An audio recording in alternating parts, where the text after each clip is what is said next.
key to cars just for the fuck of it. Oh, this party's kinda lit, but a shame.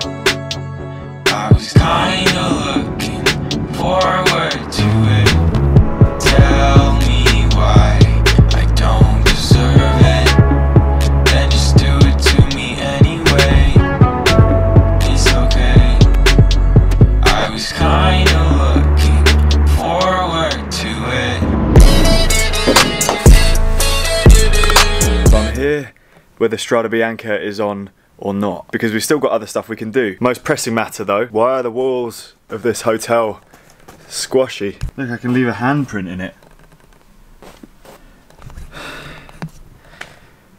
I need some sleep.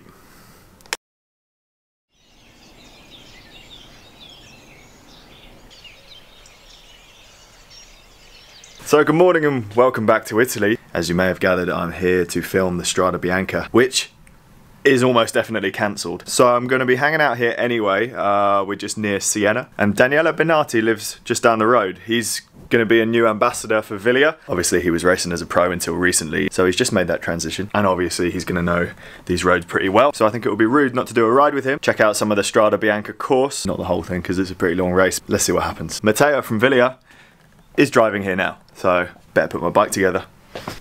Speaking of that, first flight with the new box. Good luck with that, baggage handlers.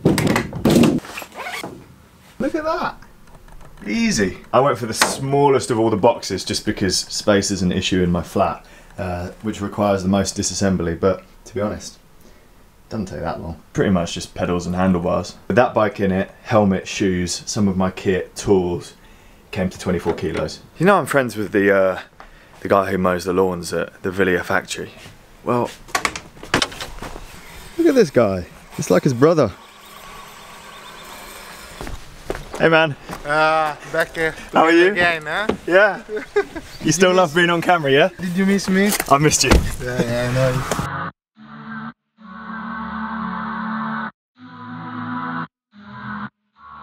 So just on the way to meet Bennati now. He actually has a custom Infinitamente 0 SLR as well, so is it going to be nicer than mine? I don't think so. I mean, I'll let you guys decide, but it's grey. It's great, yeah. The blue was better. Off camera he said mine's better. In the comments below. Yeah, put it in the comments below, exactly. You're getting the hang of this, man. Daniele. Nice to meet you. Brought by Daniele. He brought spare wheels? Yeah, brought his wheels. He's still a pro rider, you know. So. Yeah. Neutral service, you are. Neutral service. Uphill straight away? Yes, immediately. Great. White roads, and then a little bit downhill, and then we start uphill, the real uphill. Brilliant. Well, I'll let you sit on the front.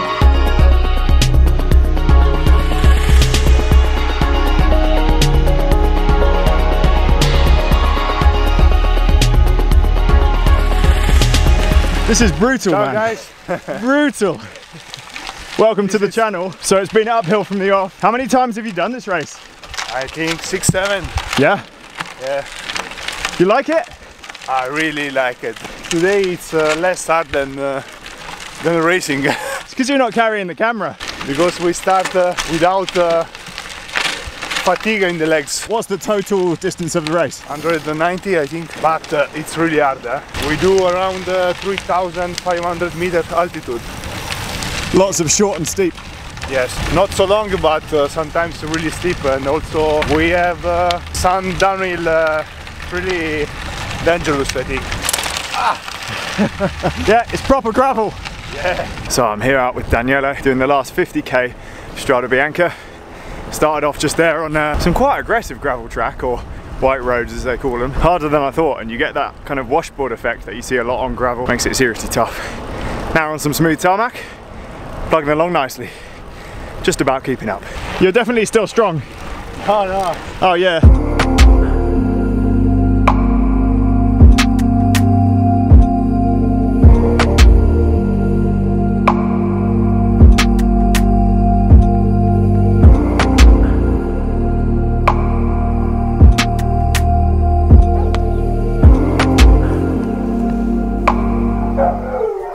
So I managed to puncture on some of the gravel here. Seems to be a lot of dogs. Angry dogs. I think they're behind a fence though, so it's alright. So closing in on the finish now. Thought we'd stop for coffee in this little village. It's beautiful around here, absolutely stunning. You can, rolling hills. Reminds me of Teletubby Land. So about 25,000 euro. Just sat there. Yeah. Should we sit outside? Right, coffee stop. Just like in the real Strade Bianche. Yeah. Everybody stops for coffee, right? How long have we got now till the finish? 25, 28, about. We got. So what is it that's special about Strade Bianche? And for me, maybe because this was the same road that was when I do training, you know, my home training.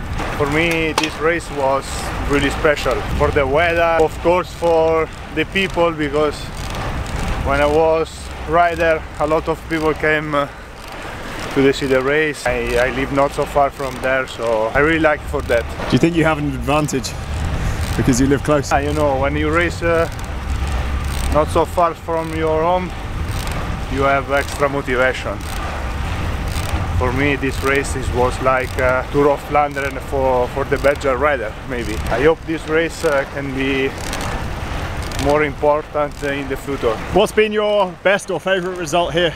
In that point, I attacked solo until the second last climb, and then Fabian Cancellara attack and win solo. And he was your teammate at the time? Yes, true. For me, this is the race. It's not so easy for me because it's for my characteristic. For win this race, I have to arrive until the last hard climb with advantage. So I try many times, but just before they finish, they came from behind. And I do 2 times 11. He's still so fast. Yeah. How many riders do you have coming down this gravel track? 200 guys, all squeezing into this. Maybe more, yeah. More. Yeah, I'm glad we're on the gravel bikes. Last climb of the day. On the gravel, yes, 14%. It's a really hard one. I need some more gears. 53, 19. Oh yeah.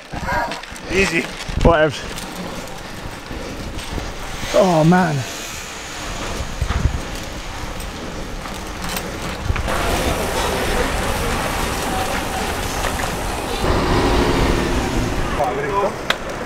Allora, solo fuoco, Recovery. You can just now recover with a pizza instead of what, a protein shake. The best recovery. Take care, Thank you very much. Absolute pleasure. Ride slower next time. Actually, I'll do some training. I'll do some training. You stitch me up. I think this trip is cursed. Another camera bites the dust. Another one. I'm so good at breaking stuff. So it's safe to say I am Daniele is definitely still very quick on the bike. Like we were saying earlier on, Strade Bianche is officially postponed until September, so we're just going to head back to the hotel now. I've changed my flight, so I'm flying back tomorrow. Maybe September. September. Maybe September. And then we can come back and do this again. I'll be fitter then, so it'll be easier. But yeah, not an entirely wasted trip. We still had a great ride. We cannot go up with the Bacardi. Where are we now? He's checking. Matteo's taken us on a massive detour because he wants to check out a gravel climb that he's going to be doing a race up soon. He's going to get dropped. I'm a bit worried about the last climb. You'll be fine, you'll be fine. So yeah, hotel, food, sleep, done. He definitely gave me a bit of a kicking. My legs felt like absolute squodge for the whole ride. Maybe I caught coronavirus in the airport. Speaking of that, I've been meaning to tell you guys, when we were coming into the airport, going through passport control, there were dudes in like hazmat suits taking people's temperature with like a gun thing. Anyway, they did that to me, so I don't actually think I have it. But that was a really weird experience. I tried my best to film it, but it was too obvious in any case. Hopefully I'll be flying home tomorrow. Really hope you enjoyed today's video as well. It ended up being a little bit different from what we planned, but you know, just adapt and hopefully things work out. Shame about my GoPro. I also managed to crack my carbon wheel as well on some sort of massive stone. So a couple of casualties this trip. Hopefully that's the bad luck out of the way and I make it back to the UK in one piece. As always, thank you so much for watching, and I'll see you guys tomorrow back in the UK. Maybe.